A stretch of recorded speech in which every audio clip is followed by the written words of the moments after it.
Diário de bordo. Para quem faz um cruzeiro, é muito importante estar informado sobre todas as atividades a bordo. O diário de bordo é um boletim informativo que nos dá essas informações preciosas para o dia seguinte. Chamemos-lhe um jornal interno feito a pensar única e exclusivamente nos passageiros. É um guia e com ele ficamos a conhecer todas as informações úteis e opções de lazer, quer em terra, quer em mar. Todas as noites é entregue no camarote.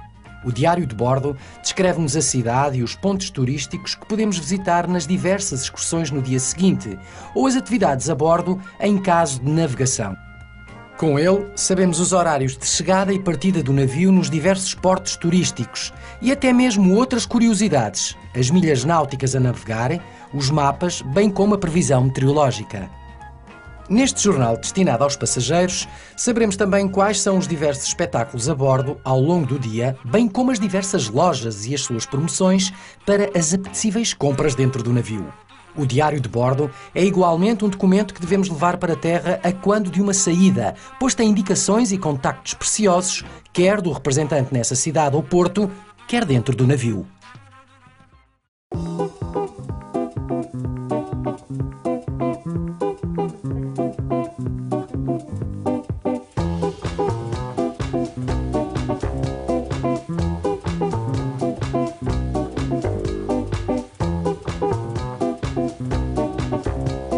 Eu penso que o mais interessante para as famílias é que, a bordo de um cruzeiro e com o nosso programa de Venture Ocean, as famílias têm mais tempo para estarem consigo próprios, ou seja, as crianças têm as suas áreas, os adultos podem ter as suas áreas, enquanto que umas férias tradicionais em terra a família tem que andar sempre toda junta.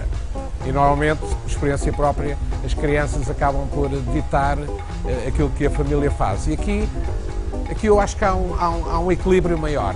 E os pais, neste caso, podem desfrutar muito mais das férias. Por isso a DreamWorks, de alguma maneira, vai entusiasmar as crianças e o Chicago irá entusiasmar os adultos.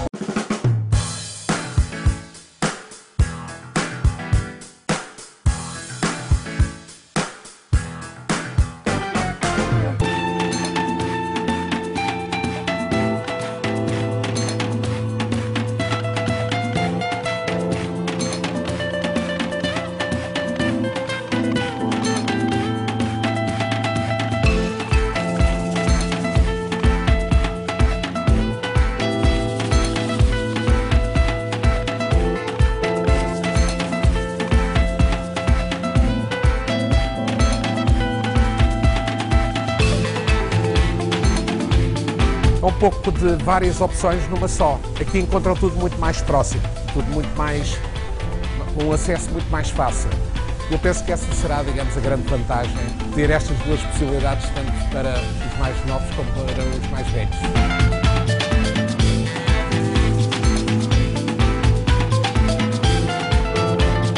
A diversão, os espetáculos, as atividades, os esportes a visitar, eu penso que é um conjunto de opções que formarão umas boas férias.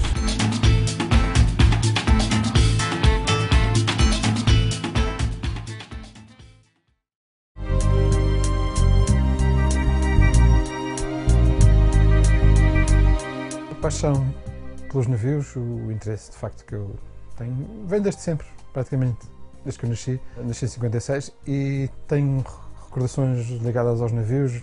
Comecei a navegar em paquetes em 58, em 61. Portanto, tive a sorte de viver sempre junto ao mar, junto aos navios. Tanto na Madeira, onde tínhamos uma fazenda e uma das bananeiras, via os grandes paquetes da União Castle Line, os portugueses, na altura que eram muitos. Isto no início dos anos 60, vivi lá até 63. E em Lisboa a mesma coisa, quando vivia junto às associações marítimas, a primeira coisa que fazia de manhã era ir à janela e ver os navios que estavam atracados. Eu sou de uma época em que, por exemplo, o noticiário de emissões nacional na rádio, às 9 da manhã, tinha uma rúbrica com os navios de passageiros que entravam. E era uma coisa que eu não falhava. Então, o mundo mudou muito. Eu tive a sorte de acompanhar. É uma evolução fantástica em termos de navios de passageiros destes últimos 40 anos. Os navios, para mim, são uma quinta dimensão. Eu, às vezes, sonho, quase que me sinto um navio. Quando há aqueles dias negros em que apetece-me dar toda a fava, eu largo as amarras e navego tão longe. São, de facto, umas criaturas fantásticas e eu, de facto, tenho tido muita sorte porque tive a oportunidade há alguns anos de conhecer muitos navios, praticamente todos os grandes navios representativos da minha época, os grandes paquetes que vieram a Lisboa. Por exemplo, eu lembro-me do Queen Mary Antigo, do Queen Elizabeth, as primeiras vezes que vieram a Lisboa. Eram navios tão grandes que tiveram que fundir no Terreiro do Paço, porque não havia cais com calado, com água suficiente para eles atracarem. Portanto, nesse aspecto tive uma sorte, de facto, muito grande, porque apanhei um período de... Depois, nos anos 70, quando se pensou que era o fim dos paquetes, quando apareceram os soviéticos em Lisboa, etc., e a nossa frota foi desativada. E depois, logo a seguir, início dos anos 80, lembro-me, por exemplo, o Europa, o anterior a este, do Hapag Lloyd, veio a Lisboa na viagem para inaugural em janeiro de 81 e foi o marco, o renascimento. A partir daí, praticamente, os navios começaram a crescer cada vez mais e vir a Lisboa e outra vez. E hoje é o que nós vemos. Nunca houve tanta gente a navegar e a andar em navios de passageiros como agora. Os navios têm alma e essa alma tem dois aspectos: o navio em si e o ambiente associado a ele. Portanto, um navio e mesmo, enfim, os marinheiros, qualquer marinheiro compreende isto, mesmo dois navios gêmeos, dois navios iguais, são sempre diferentes, às vezes até manobram de forma diferente.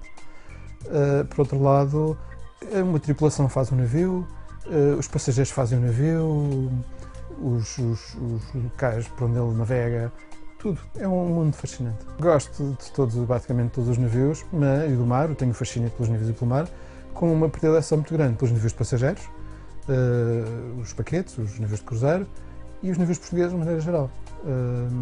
Claro que os navios de passageiros, por terem uma dimensão humana maior, enfim, por serem navios de facto com uma estética e uma alma, enfim, que tocam a toda a gente que os vê, que viaja neles, têm um lugar especial no meu coração. Há dois tipos de portos e de terminais, de facto, são fantásticos. Dos terminais clássicos e que influenciaram os terminais de Lisboa, a Rocha e Alcântara,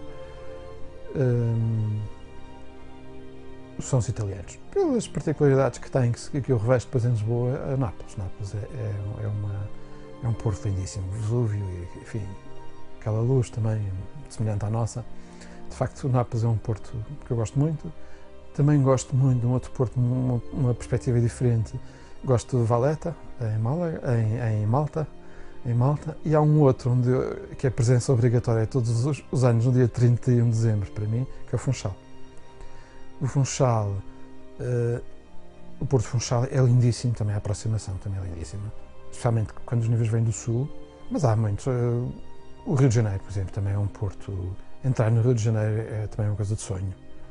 E em Santos, Porto de Santos, completamente diferente, mas ainda é um porto à antiga, cheio de gruas e cheio de navios a perder de vista nos cais como havia antigamente na Europa.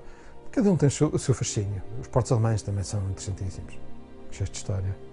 Eu comecei por o meu primeiro livro publicado foi em 1988. Foi uma história da pilotagem. Vi o Instituto de Pilotagem, fazia 10 anos e andaram atrás de mim, queriam que eu fizesse um livro. Melhor, não digo que não, mas vou-lhes pôr condições que eles com certeza não vão aceitar. Só que não só aceitaram, como ainda tive melhores condições do que pedi. E portanto tive mesmo de fazer esse livro, que ficou giro, foi uma experiência muito engraçada. E depois, a partir daí, fiz os Paquetes Portugueses, em 92, e depois criei a minha própria editora, a EIN, e neste momento tenho 17 livros publicados, alguns escutados, alguns com várias edições, uns só em inglês, outros em português e inglês, outros só em português. Estes livros todos representam cerca de 40 mil exemplares. Para um tema tão especializado como é este, é razoável.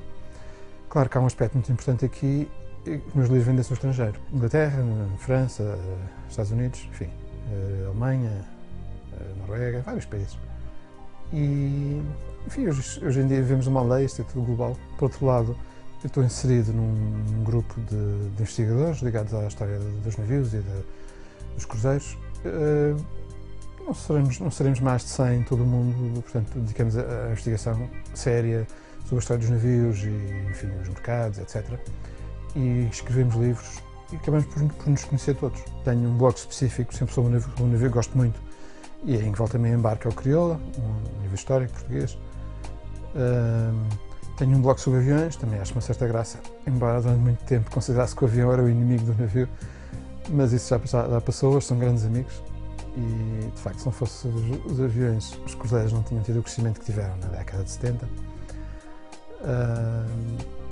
Tenho inclusive um blog sobre gatos, embora seja uma coisa mais particular, porque gosto da bicharada e eles são os meus assistentes mesmo, quando escrevo os meus livros, tenho sempre inspiração feliz. Para escolhermos o navio adequado ao nosso cruzeiro, devemos levar em conta algumas situações. Se temos uma viagem de família, se temos uma viagem com amigos ou se queremos simplesmente conhecer os destinos, ou seja, um destino de praia ou um destino cultural. Aí deveremos escolher em função do tamanho do navio também e das suas atividades e o que é que ele nos pode dar a bordo, seja em termos de lazer, seja em termos de shows e de espetáculos a bordo também e com todas as atrações da tripulação.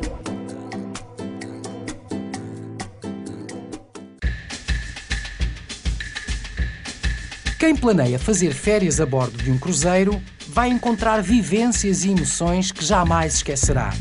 A viagem pode tornar-se ainda mais interessante se puder desfrutar de todos os momentos na melhor companhia. Em qualquer época do ano, as piscinas e jacuzzis são excelentes opções para a família para poderem partilhar momentos animados. O gosto pela culinária é sem dúvida uma oportunidade para aprender as melhores receitas com os mais experientes chefes internacionais de cozinha.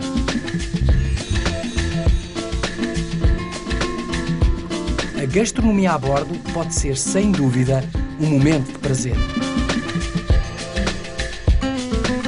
Em ocasiões especiais, restaurantes também especiais. Para todos os gostos e, claro, para todas as bolsas.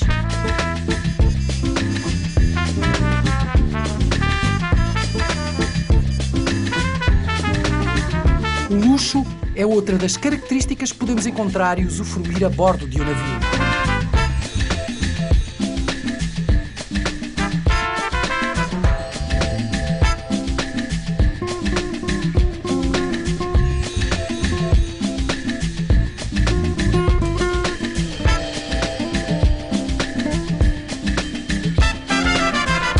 Fazer um cruzeiro é tornar realidade um sonho de uma vida, uma experiência única que voltará a repetir.